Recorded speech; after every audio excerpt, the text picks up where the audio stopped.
Praise the lord. దేవుని పరిశుద్ధ నామమునకు మహిమ కలుగునుగాక. ప్రియులరా, మరొక నూతన మాసంలో ప్రభు మనల్ని ప్రవేశపెట్టాడు. ప్రభు స్తుతులు చెల్లించుదాం. ఈ ఉదయకాలంలో ప్రత్యేకంగా ఒకే ఒక్క విషయం మీ దృష్టిలో ఉంచాలని ఆశపడుతూ ఉన్నా. మన కుటుంబాలు ఆశీర్వదింపబడాలంటే, మన జీవితాలు వర్ధిల్లాలి అని అంటే, మన సమాజము అంతకంతకు శాంతి సమాధానాలతో పరిడి వెళ్ళాలి అని అంటే ఒకే ఒక్కడు చేయవలసిన పని. చాలాసార్లు మనం అనుకుంటాం, ఒక్కని వలన ఏం జరిగిద్దండి, ఒక్కని వలన ఏమవుతుంది, ఏం చేయగలరు అని చాలాసార్లు మనము సవాలు వింటూ ఉంటాం, సవాల్ చేస్తూ ఉంటాం. అయితే దైవ గ్రంథంలో కొన్ని సంఘటనలు మనము చూసినప్పుడు ఒక్కని ద్వారా గొప్ప కార్యాలు జరిగినట్లు లేఖనాలలో మనం గమనిస్తాం. ముఖ్యంగా కుటుంబాల్లో పురుషులు గమనించాలి. ప్రతి కుటుంబంలో నా భార్య నా మాట వినట్లేదండి, నా బిడ్డలు నా మాట వినట్లేదండి అని వాపోయే పరిస్థితులు లేకపోలేదు. అలాగే ప్రతి ఇంటిలో నా భర్త నా మాట వినడండి, నా బిడ్డలు కూడా నా మాట వినరండి అని ఎంతో రోధించే తల్లులు లేకపోలేదు. ఈ ఉదయకాలంలో పరిశుద్ధ దైవ గ్రంథం నుండి 7 వ్యక్తులను మీ దృష్టికి తీసుకువస్తాను. వారు ఒక్కొక్కరిగానే ఉన్నారు. ఈ ఒక్కరిని దేవుడు ఏ రీతిగా వాడుకున్నాడు. బైబిల్ గ్రంథంలో ఇంకా అనేక మంది గొప్ప భక్తులు నాయకులు ఉన్నారు, కానీ నేను కేవలం మీ దృష్టికి కొద్ది మందిని తీసుకురావాలని ఆశపడుతున్నాను. అపోస్తలుడైన పౌలు హెబ్రీలకు వ్రాసిన పత్రిక 7వ అధ్యాయము 26వ వచనం, పవిత్రుడును నిర్దోషియు నిష్కల్మషుడును పాపులలో చేరక ప్రత్యేకముగా ఉన్నవాడును ఆకాశ మండలము కంటే మిక్కిలి హెచ్చైన వాడునైనా ఇట్టి ప్రధాన యాజకుడు మనకు సరిపోయినవాడు, మనకు తగినవాడు. ఆమేన్. ఎంత అద్భుతమైన మాట. ప్రభు అయిన యేసు క్రీస్తు వారిని గురించి చెప్పబడుతూ ఉన్న మాట. లోకంలో కోటాను కోట్ల మంది ప్రజలు ఉన్నారు, కానీ పవిత్రంగా నిర్దోషంగా నిష్కల్మషంగా పాపుల్లో చేరక ప్రత్యేకంగా ఉన్నవారు ఎవరైనా ఉన్నారా అని అంటే, no one, nowhere else except the lord Jesus Christ. ప్రభు అయిన యేసు క్రీస్తు వారు తప్ప మరెక్కడా ఇలాంటి వారు కనుగొనలేము. దైవ గ్రంథంలో మనం చూసినప్పుడు ఆదికాండము 3వ అధ్యాయంలో ఒకే ఒక్కడు లోకమంతటికి పాపము తెచ్చినవాడు ఆదాము. ఒక్కడే కదా చేసింది, పోన్లే అని వదిలిపెట్టేలేదు. ఆ ఒక్క ఆదాము వలన లోకమంతటా పాపము విస్తరించింది. ఆదికాండము 6, 7 అధ్యాయాలు చూసినప్పుడు లోకమంతా దేవుని ఎదుట తమ మార్గములు చెరిపివేసుకుని ఉన్నారు. ఒకే ఒక్కడు దేవుని ఎదుట నీతిమంతునిగా ఉన్నాడు. That is none other than Noah. ఈ ఒక్కని నీతిమత్వం వలన కుటుంబం అంతా రక్షింపబడింది, నాశనం నుండి కాపాడబడింది. మరలా నూతన సృష్టికి వారు కారణమయ్యారు. ఒక్కడే. వీరంతా ఏదో అంటూ ఉంటే నా ఒక్కడి వల్ల ఏమవుతుందండి? ఈనాడు చాలామంది దేవుని మార్గం నుండి తప్పిపోవటానికి కారణం, నేను ఒక్కడే ప్రభువుని నమ్ముకున్నాను, నేను ఒక్కడే ప్రభు మార్గంలో ఉన్నాను, నా వల్ల కాదు, ఇది నాతో జరగదు అని భావించేవారు అనేక మంది కనిపిస్తూ ఉన్నారు. కానీ ఒకే ఒక్కడు నోవహు, ప్రభువుని నమ్మినవాడు, ప్రభు చెప్పినట్లుగా చేసినవాడు, ప్రభు చేయమన్నదే చేశాడు. ప్రభు ఏమైతే చేస్తానన్నాడో అదే చివరకు జరిగించాడు. లోకమంతా నశించిపోయింది, ఒక్క నోవహు రక్షింపబడ్డాడు, అతని కుటుంబం రక్షింపబడింది.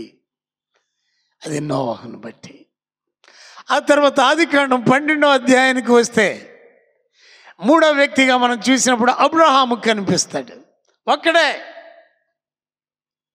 చాలా ఆశ్చర్యంగా అనిపిస్తుంది కదా.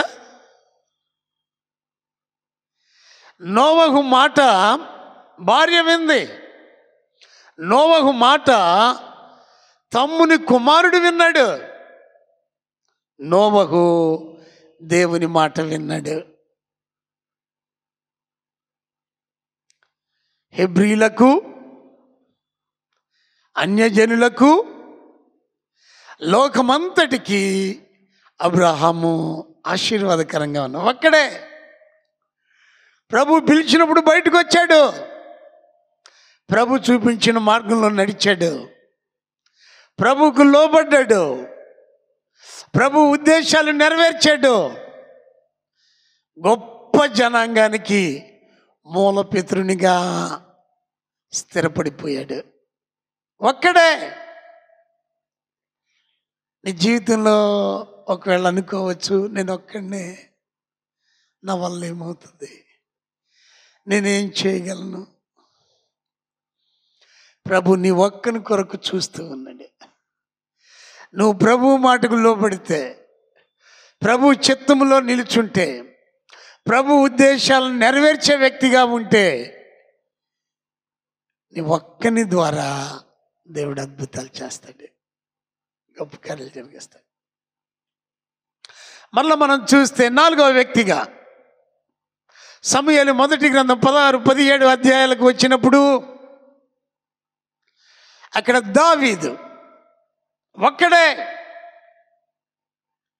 వేలాది మంది ఇశ్రాయేలీయుల సైన్యం ఉంది, మరో ప్రక్కన ఫిలిస్తీయులు సైన్యం, శత్రు సైన్యం పారులు తీరి ఉన్నారు.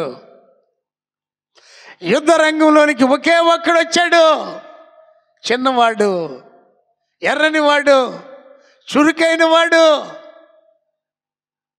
దావీదు. అక్కడ ఉన్న వారందరిలో ఒకే ఒక్కడు దేవుని హృదయానుసారుడు. A man after God's own heart. ఒక్కడే. దావీదు ఎప్పుడు అనుకోలేదు, నేను ఒక్కడే కదా, చిన్నవాడినే కదా, నా వల్ల ఏమవుతుంది. నో. దావీదు ఒక్కడే కథన రంగంలో ప్రవేశించాడు, ఫిలిస్తీని సవాలు స్వీకరించాడు, ప్రభు పక్షాన నిలబడ్డాడు, దేవుడు గొప్ప విజయాన్ని ఇచ్చాడు. దేవుని హృదయానుసారుడు. ఆమేన్. 5వదిగా మనం గమనించినట్లయితే దానియేలు యోధా దేశం నుండి బబులోను దేశానికి చెరగా వెళ్ళిన వందలాది వేలాది మంది బాలులలో ఒకడు, అనేకులలో ఒకడు. ఆ ఒక్కడే దేవుని సన్నిధిలో ఒక తీర్మానం చేశాడు, I should not pollute my self. ఒక్కడే. నేను ఒక్కడిని తీర్మానం చేసుకుంటే ఏమవుతుంది, దానివల్ల ఎవరికి ఉపయోగం? యోధా ప్రజలు తిరిగి ఏమన్నా చెర నుండి విడిపించబడతారా? యోధా ప్రజలకు మరలా ఏమైనా మేలు కలిగిద్దా? ఆలోచించలేదు. దానియేలు ఒక్కడే తీర్మానం చేశాడు, తను తాను అపవిత్రపరచుకొనకూడదు అని. దాని ఫలితం బబులోను దేశంలో దేవుని పక్షాన గొప్ప కార్యాలు దానియేలు ద్వారా దేవుడు జరిగించాడు. ప్రియా దేవుని బిడ్డలారా, సహోదరి సహోదరులరా, ఈ నూతన సంవత్సరంలో ఒకవేళ నువ్వు చదువుకుంటున్న పాఠశాలలోను, నువ్వు చదివే కాలేజీలోను, నువ్వు పనిచేసే స్థలంలోనూ, లేక నీ కుటుంబంలోనూ, నేను ఒక్కడినే, నేను ఒక్కదానినే అని అనుకుని కొన్నిసార్లు నిరాశకు నిస్పృహకు లోనవుతూ ఉన్నవేమో. ఈ ఉదయకాలంలో గమనించి, ఒక్కరే మనమందరం చూస్తూ వస్తున్నాం. నోవహు మొదలుకొని దానియేలు వరకు, ఆ తర్వాత చూస్తే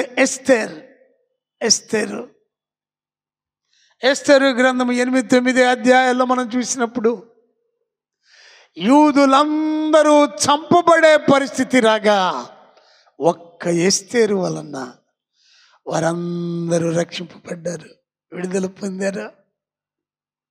ఎంత గొప్ప కార్యం! ప్రియా దేవుని బిడ్డలారా, వీటన్నిటిని మించి చూస్తే మనం చదువుకున్న లేఖనాల్లో ఒకే ఒక్కడు, ప్రభువైన యేసుక్రీస్తు, లోకమంతటికి రక్షణ విమోచన తీసుకొచ్చే తండ్రి చిత్తాన్ని నెరవేర్చడం ద్వారా. దేవుని చిత్తానికి లోబడతావా? దేవుని చిత్తానికి విధేయత చూపుతావా? దేవుని చిత్తాన్ని జరిగించే బిడ్డగా ఉంటావా? ప్రభు సన్నిధిలో నా మహిమార్థమై కొనసాగుతావా? దేవుని వాక్యం అంటుంది, పవిత్రుడును నిర్దోషియు నిష్కల్మషుడును పాపులలో చేరక ప్రత్యేకంగా ఉన్నవాడు, ఆకాశ మండలము కంటే మిక్కిలి హెచ్చైన వాడునైనా ఇట్టి ప్రధాన యాజకుడు మనకు, నాకు, నీకు సరిపోయినవాడు, తగినవాడు. గమనిస్తున్నావా?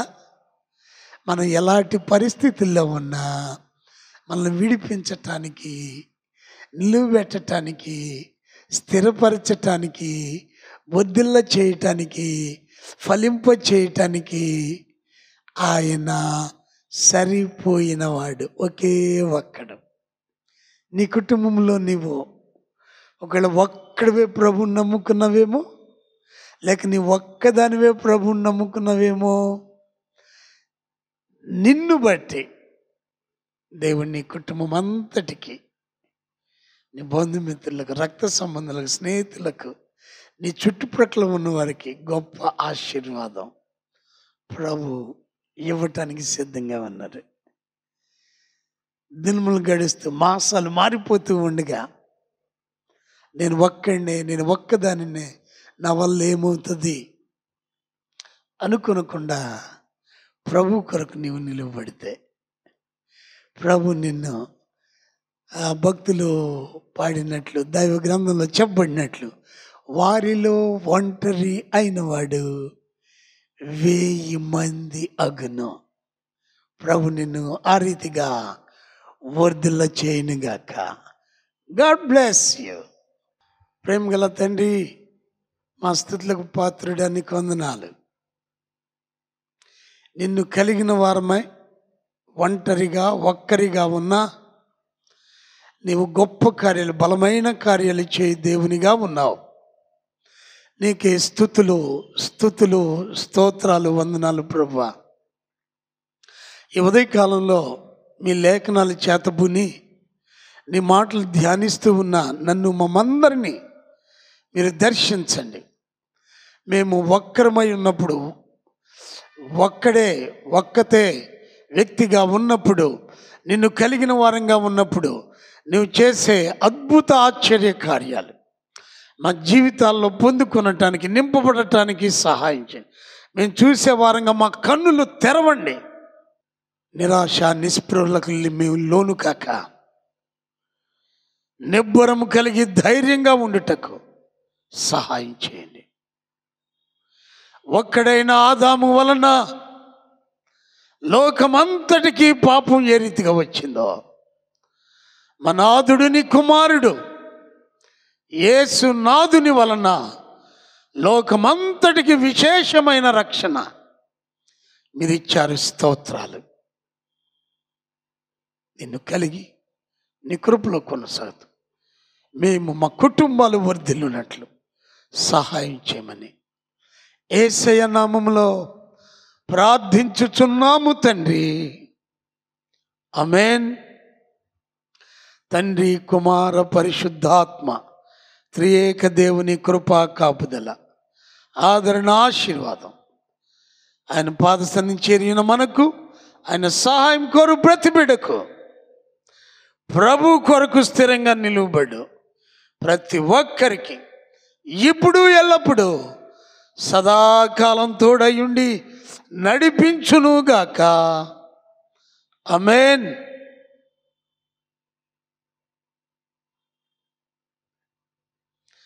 God bless you. దేవుడు మిమ్మల్ని దీవించునుగాక.